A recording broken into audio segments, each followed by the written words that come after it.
Ladies and gentlemen, the President of the United States, Donald J. Trump.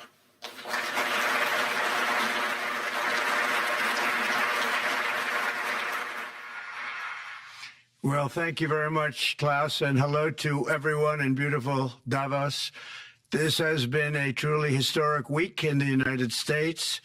3 days ago, I took the oath of office, and we began the golden age of America. The recent presidential election was won by millions of votes, and all seven, every one of them, all seven swing states. It was a massive mandate from the American people like hasn't been seen in many years, and some of the political pundits, even some of my so-called enemies, said it was the most consequential election victory in 129 years. That's quite nice. What the world has witnessed in the past 72 hours is nothing less than a revolution of common sense. Our country will soon be stronger, wealthier, and more united than ever before, and the entire planet will be more peaceful and prosperous as a result of this incredible momentum and what we're doing and going to do. My administration is acting with unprecedented speed to fix the disasters we've inherited from a totally inept group of people and to solve every single crisis facing our country. This begins with confronting the economic chaos caused by the failed policies of the last administration. Over the past 4 years, our government racked up $8 trillion in wasteful deficit spending and inflicted nation-wrecking energy restrictions, crippling regulations, and hidden taxes like never before. The result is the worst inflation crisis in modern history and sky-high interest rates for our citizens and even throughout the world. Food prices and the price of almost every other thing known to mankind went through the roof. President Biden totally lost control of what was going on in our country, but in particular with our high inflation economy and at our border. Because of these ruinous policies, total government spending this year is $1.5 trillion higher than was projected to occur when I left office just 4 years ago. Likewise, the cost of servicing the debt is more than 230% higher than was projected in 2020.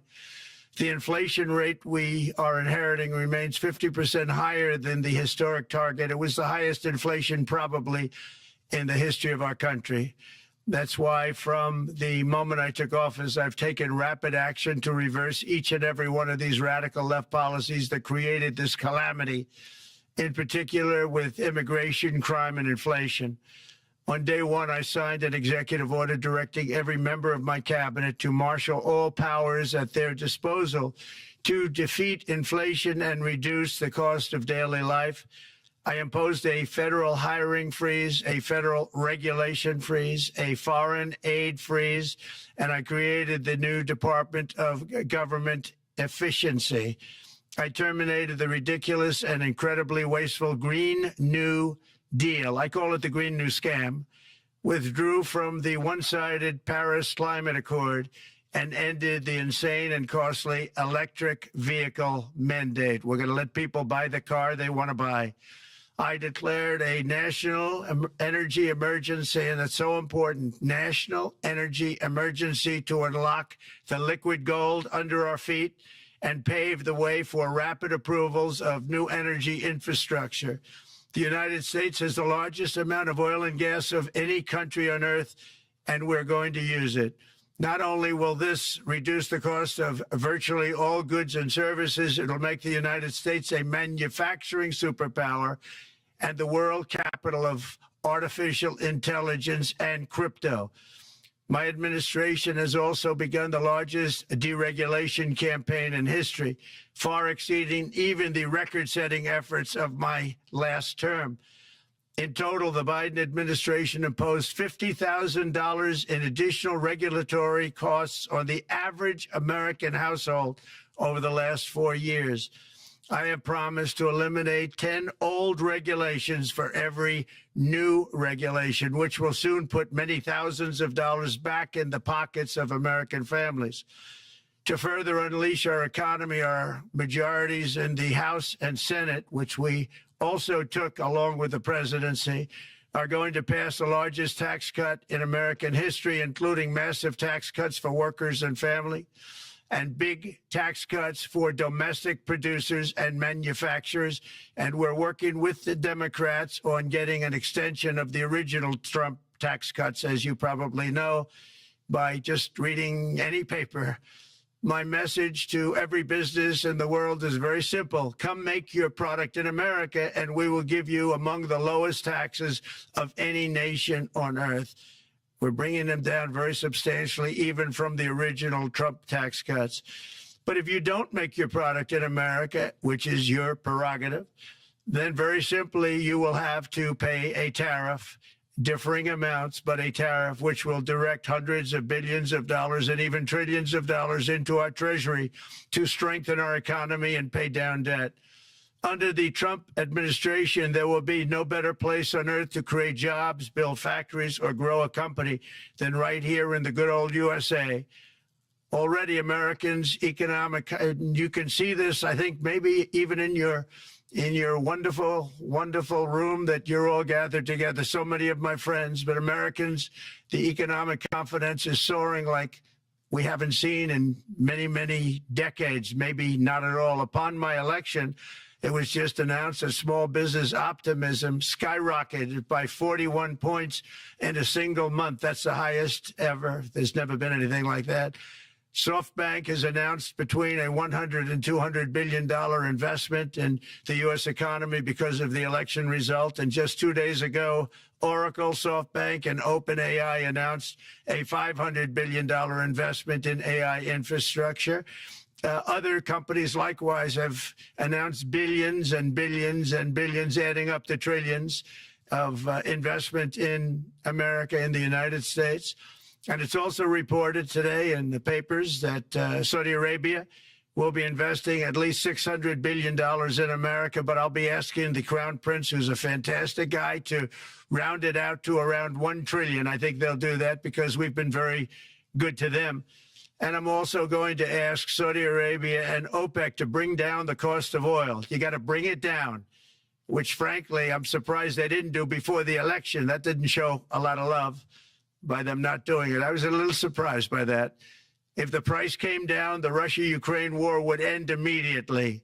Right now, the price is high enough that that war will continue. You got to bring down the oil price. You got to end that war. They should have done it long ago. They're very responsible, actually, to a certain extent for what's taking place. Millions of lives are being lost. With oil prices going down, I'll demand that interest rates drop immediately, and likewise, they should be dropping all over the world. Interest rates should follow us.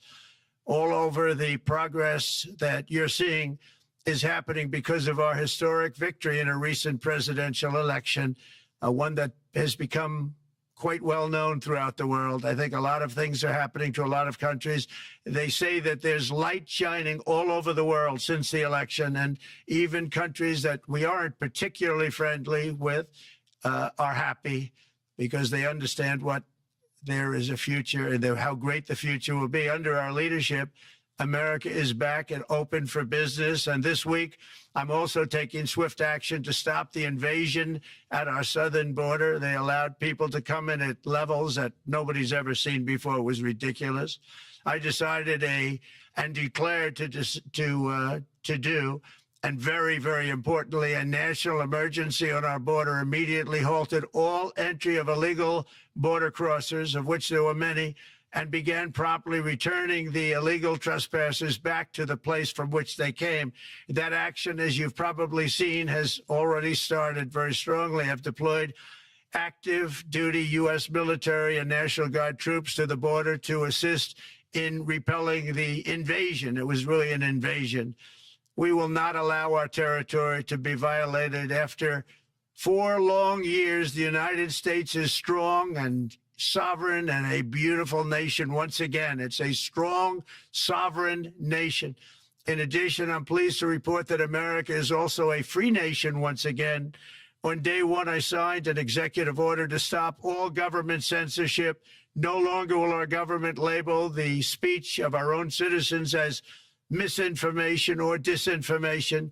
which are the favorite words of censors and those who wish to stop the free exchange of ideas and, frankly, progress. We have saved free speech in America, and we've saved it strongly. With another historic executive order this week, I also ended the weaponization of law enforcement against the American people and, frankly, against politicians, and restored the fair, equal, and impartial rule of law. My administration has taken action to abolish all discriminatory diversity, equity, and inclusion nonsense, and these are policies that were absolute nonsense throughout the government and the private sector. With the recent yet somewhat unexpected great Supreme Court decision just made, America will once again become a merit-based country. You have to hear that word, merit-based country. And I've made it official, an official policy of the United States, that there are only two genders, male and female. And we will have no men participating in women's sports, and transgender operations, which became the rage, will occur very rarely. Finally, as we restore common sense in America, we're moving quickly to bring back strength and peace and stability abroad.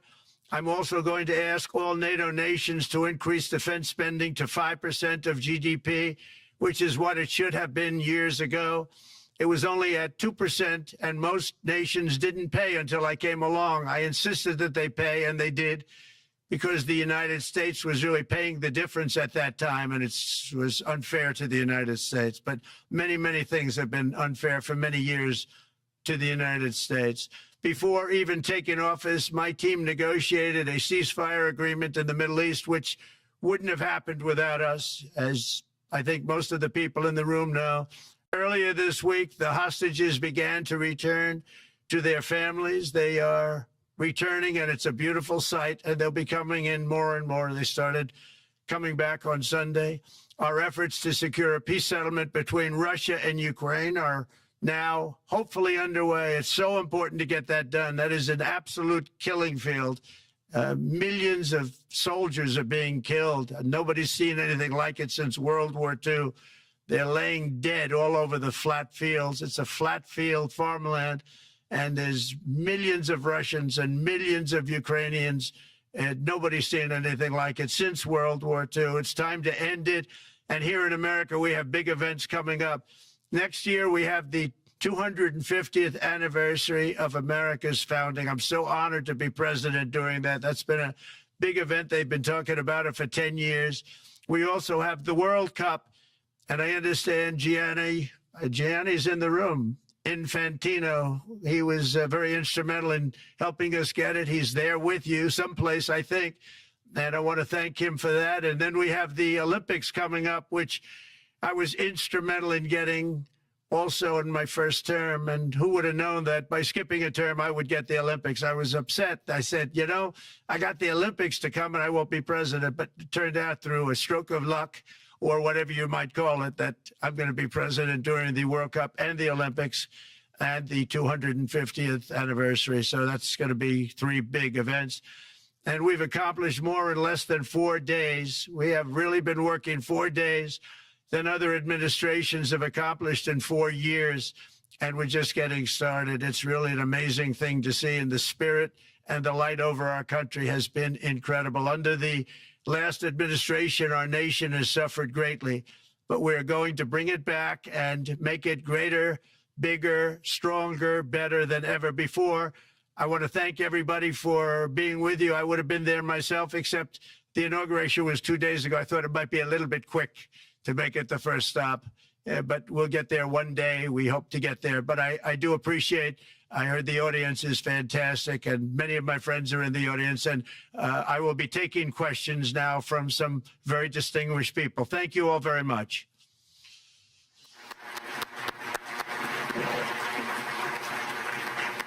Thank you very much, Mr. President, for that very powerful speech. And I think you could hear the applause all the way from Davos to the White House. But next year it will be even better, because then you can get the applause here in Davos. So we wish you welcome to our village next year. We hope to see you. Thank you very much. So We also know, Mr. President, that you open up for interaction here. We have a great panel with some of the most distinguished business people in the world. Let me start with someone that you know really well, that I think is almost a neighbor of you in Florida.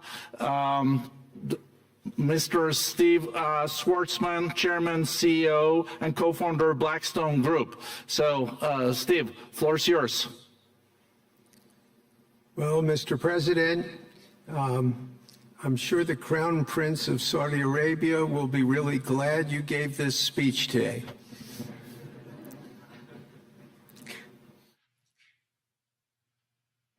You've had the busiest 4 days that anybody can imagine, and congratulations for that.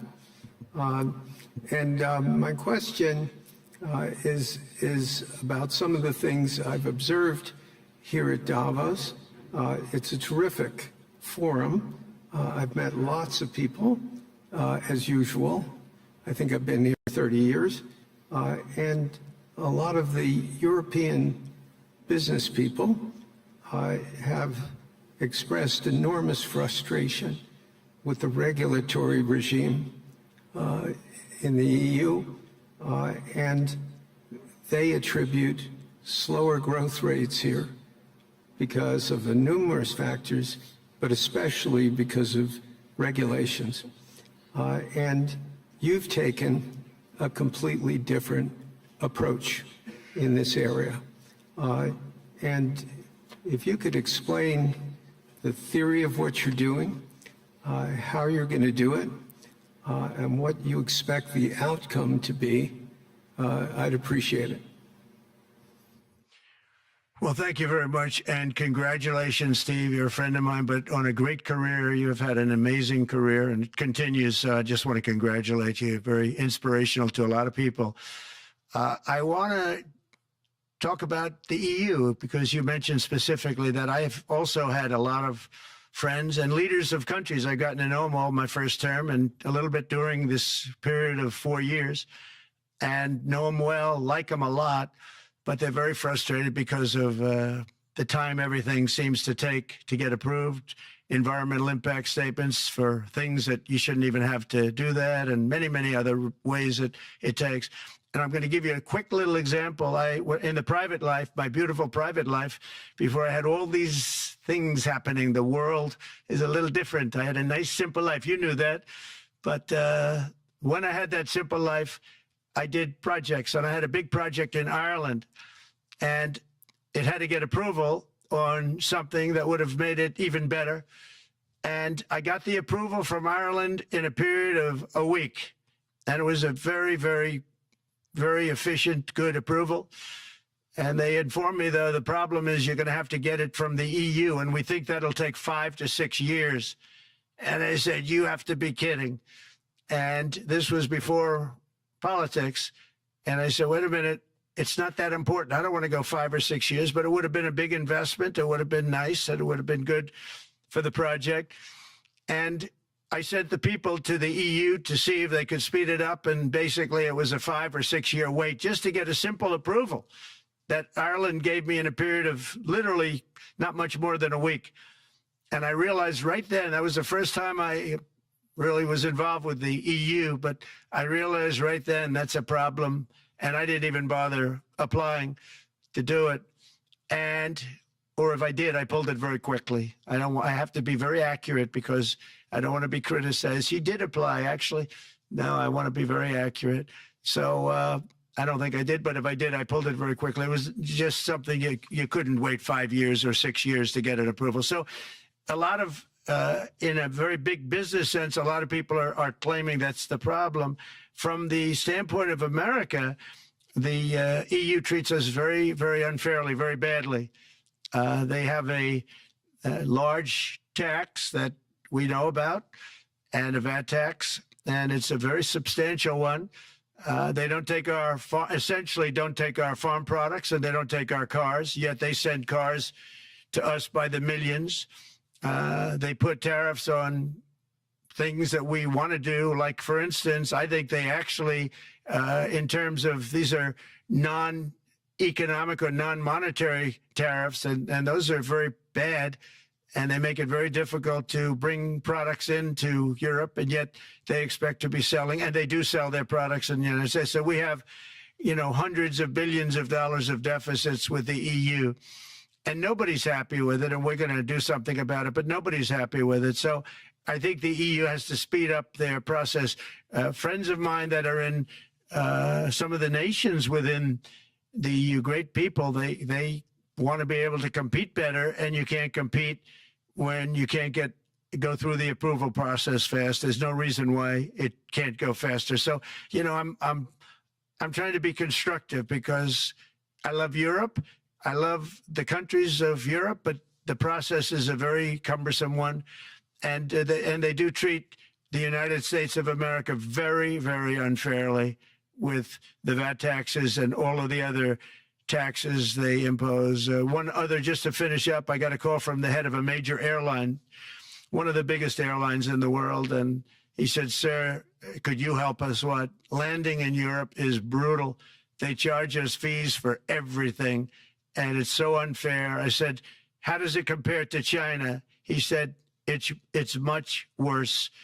And the other thing, as you know, they took court cases with Apple, and they supposedly won a case that most people didn't think was much of a case. They won 15 or 16 billion from Apple. They won billions from Google. I think they're after Facebook for billions and billions. These are American companies, whether you like them or not. They're American companies, and they shouldn't be doing that.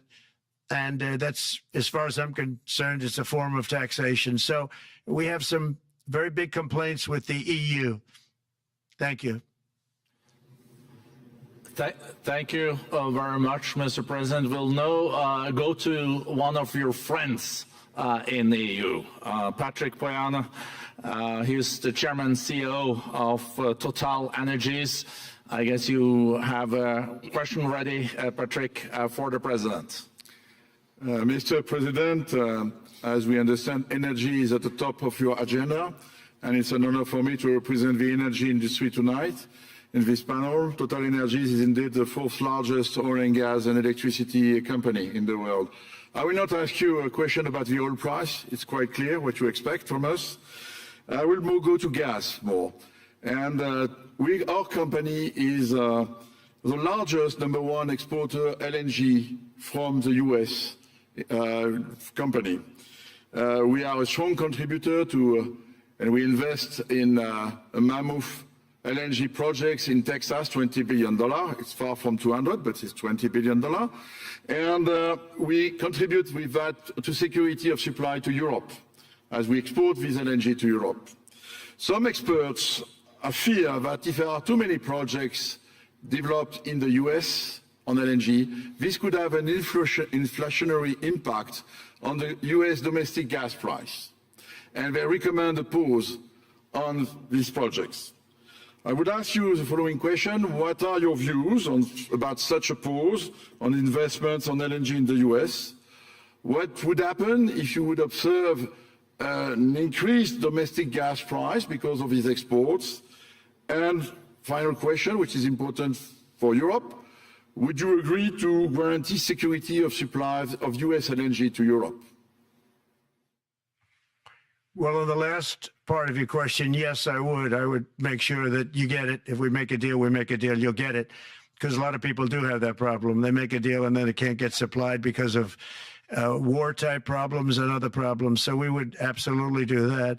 LNG is very interesting because when I took office for the first term, one of the first things I looked at was there were two very massive plants in Louisiana, a state that has been very good to me, won it by many, many points. And I felt strongly indebted to it, actually. And they said there are two plants that have been under environmental consideration for more than 10 years.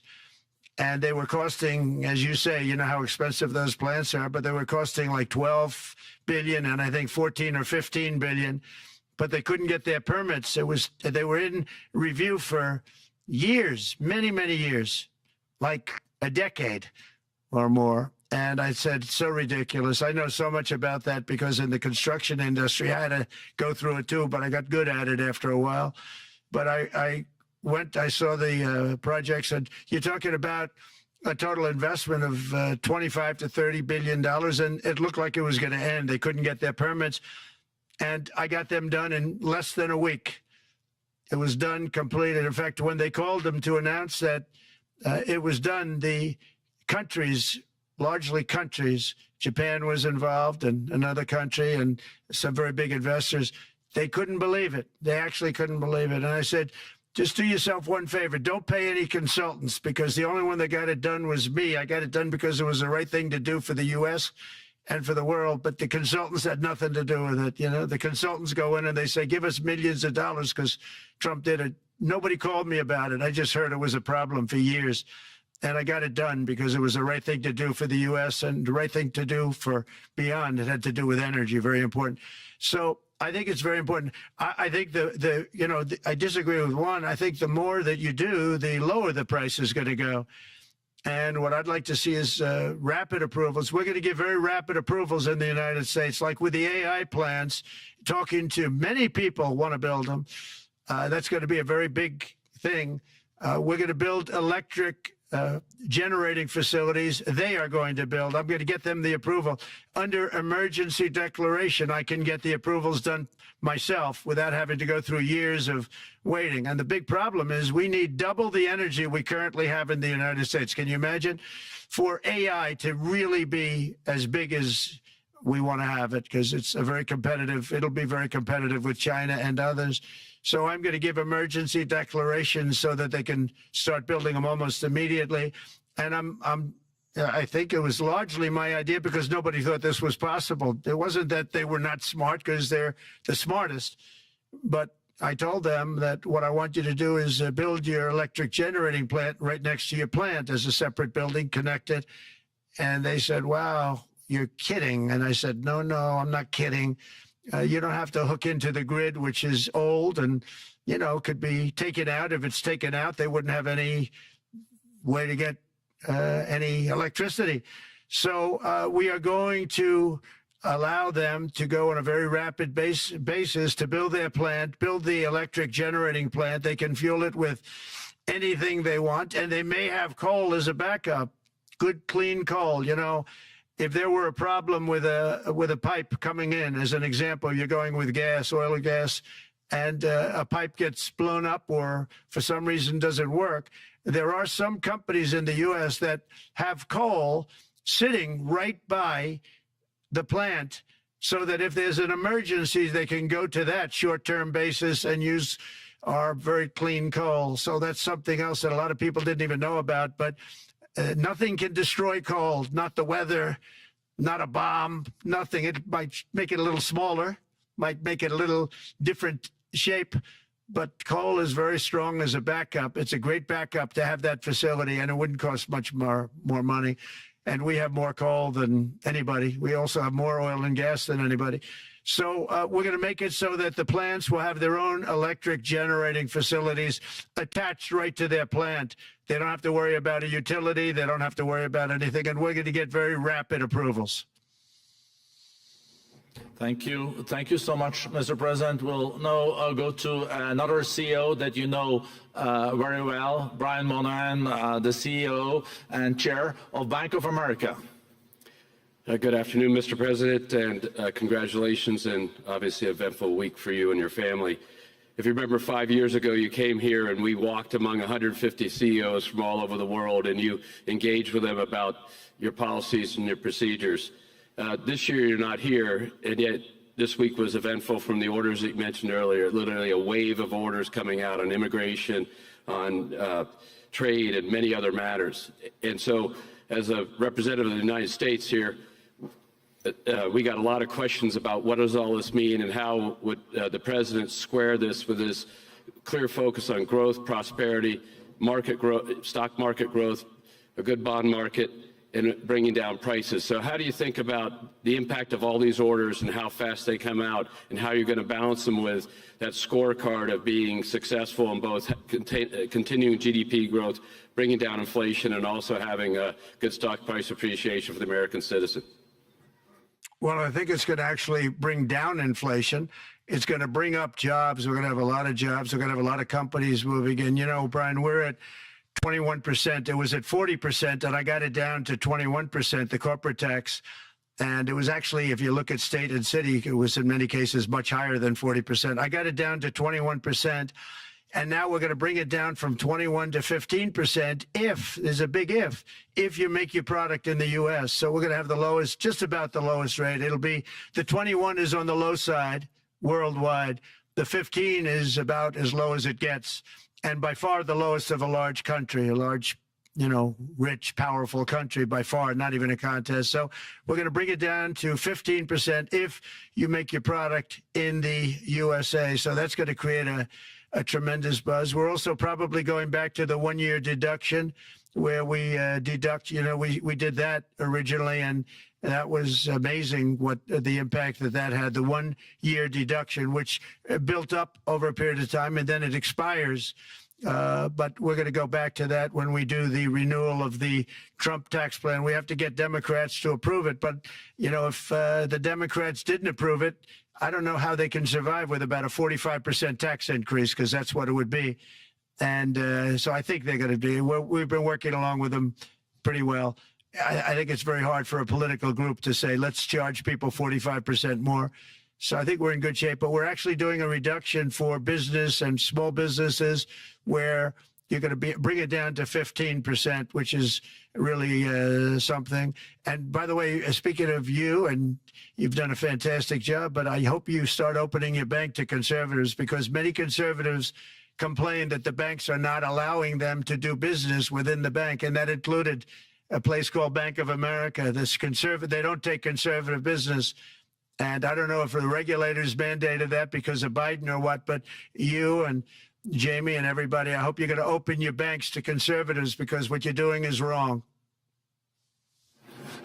Mr. President, I'll say that your friend Gianni said hello, told me to tell you hello, and we look forward to sponsoring the World Cup when it comes, both this summer for the club and next year. So thank you for getting that for the United States. Thank you very much, Brian. Thank you, Mr. President. We'll now go to Anna Butin. She's the executive chairman of Banco Santander, one of the big European banks, and also in the U.S. So, Anna. Mr. President, congratulations on a historic victory. I believe you don't know me as well as my fellow panelists, so a few words. Santander is one of the largest banks in the world by number of customers, 170 million. That's more than my friend Brian or my friend Jamie have. And those... They fixed the regulation. That's coming, that's coming. That was cheeky. We're a big investor in the United States. We have many million customers, 12,000 employees. We're one of the largest auto lenders. And we recently launched a fully digital bank called Open Bank. We strongly believe banks have a pivotal role in the economy, and we can accelerate growth and help many more customers. That's what we're doing in the United States. So, as Brian pointed out, we very much welcome your focus on deregulation and reducing bureaucracy. So my question is, what are your priorities in this regard, and how fast is this going to happen? Thank you very much. I think it's going to, thank you and congratulations. I know very much about your bank, and you've done a fantastic job. Congratulations. We are going to move very quickly. We've moved very quickly. We've done things in the last 3 days that nobody thought were possible to do in years. And it's all taking effect. It's going to have a huge impact on the economy, a huge positive impact. Money was being wasted on crazy things. I mean, the Green New Deal was such a total disgrace, how that was perpetrated. And it was conceived of by people that were average students, less than average students, I might add, and never even took a course in energy or the environment. It was just a game. Remember, the world was going to end in 12 years.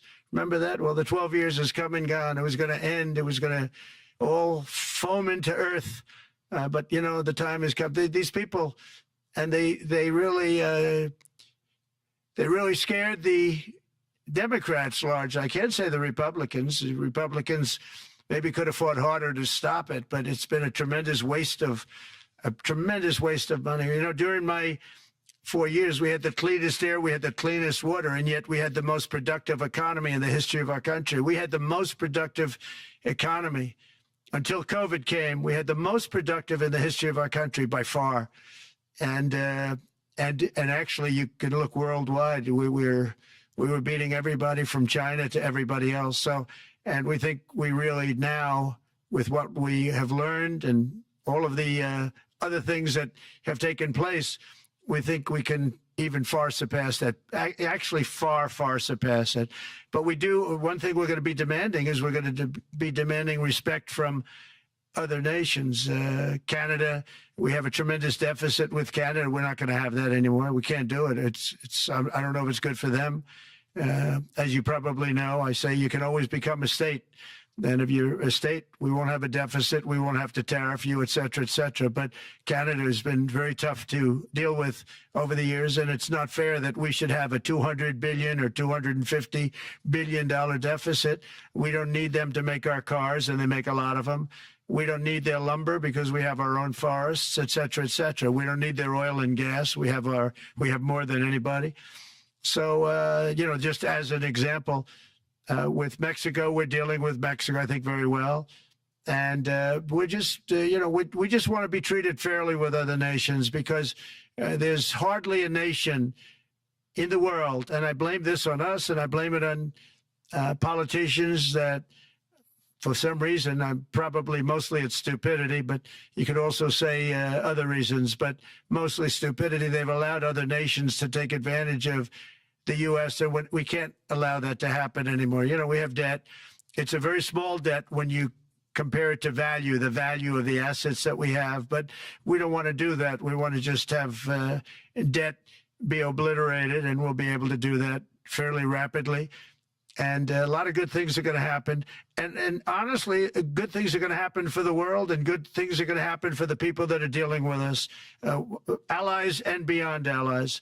One thing very important, I really would like to be able to meet with President Putin soon and get that war ended. And that's not from the standpoint of economy or anything else. It's from the standpoint of millions of lives are being wasted.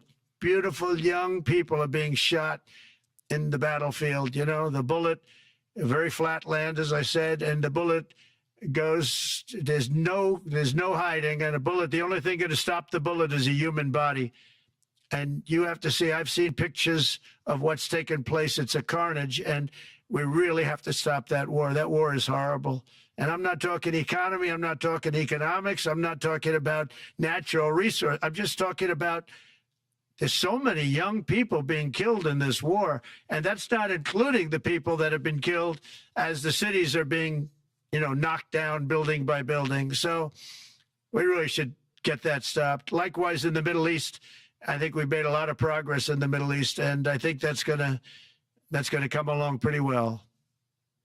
Thank you. Thank you, Mr. President. So we know that the most consequential relationship in the world is between the U.S. and China. U.S.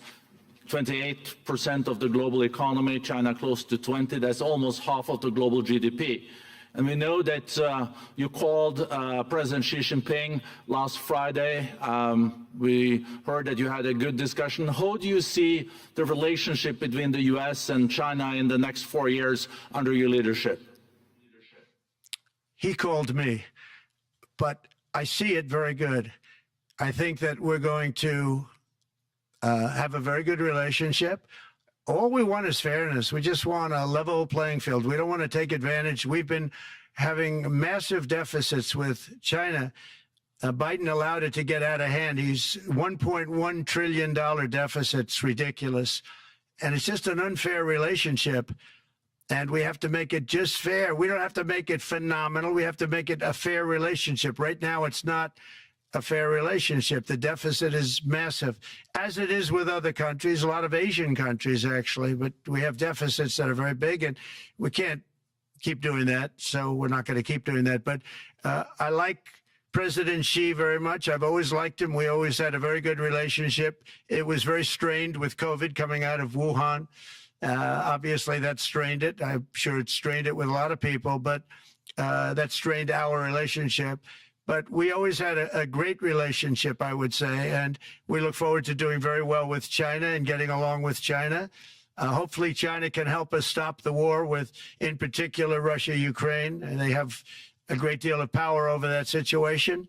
And we'll work with them. And I mentioned that during our phone conversation with President Xi. And hopefully we could work together and get that stopped. We'd like to see denuclearization. In fact, with President Putin, prior to an election result, which was frankly ridiculous, we were talking about denuclearization of our two countries, and China would have come along. China has a much smaller, right now, nuclear armament than us, or field than us, but they're going to be catching it at some point over the next 4 or 5 years. And I will tell you that President Putin really liked the idea of cutting way back on nuclear. And I think the rest of the world, we would have gotten them to follow. And China would have come along too. China also liked it. Tremendous amounts of money are being spent on nuclear. And the destructive capability is something that we don't even want to talk about today because you don't want to hear it. It's too depressing. So we want to see if we can denuclearize, and I think that's very possible. And I can tell you that President Putin wanted to do it. He and I wanted to do it. We had a good conversation with China. They would have been involved, and that would have been an unbelievable thing for the planet. Mr. President, when you're back here in Davos next year, will there be then a peace agreement with Ukraine and Russia by then? Well, you're going to have to ask Russia. Ukraine is ready to make a deal. Just so you understand, this is a war that should have never started. If I were president, it would never have started. This is a war that should have never, ever been started. And it wasn't started during there was never even talk about it. I knew that it was the apple of President Putin's eye, but I also knew that there was no way he was going in, and he wasn't going to go in. And then when I was out, bad things happened, bad things were said, a lot of stupidity all around, and you end up with what you have. Now you have all these bombed out cities. They look like demolition sites with many people killed. I think the thing that you'll see about Ukraine is that far more people have died than is being reported. And I've seen that. But far, far more people have died. When you look at a city that's become a demolition site where big buildings have been collapsed by missiles hitting them and everything else, and they say one person was slightly injured. No, many people were killed. Those are big buildings. I was surprised at how that was my business. These are buildings that go 2 and 3 blocks long. They're 20 stories high. They're big, powerful buildings, and they were knocked down, and there were a lot of people in those buildings. That announced that 2 people were injured. That's not true. So I think you're going to find that there were many more people killed in Ukraine in the Ukraine war than anybody has any idea. But if you look now, so many of the people being killed are soldiers just facing each other with guns, rifles, and drones, the new form of warfare, drones. And it's a very sad thing to see. And when you see pictures of the fields that I see, nobody wants to see it. You'll never be the same. Thank you very much, Mr. President, on behalf of all the 3,000 participants here in Davos. We really underline that joining us the third day in your presidency, live taking questions here, is so appreciated. And we are already ready for receiving you next year in person. So thank you very much, and all the best from Davos. Thank you. Thank you very much. Thank you.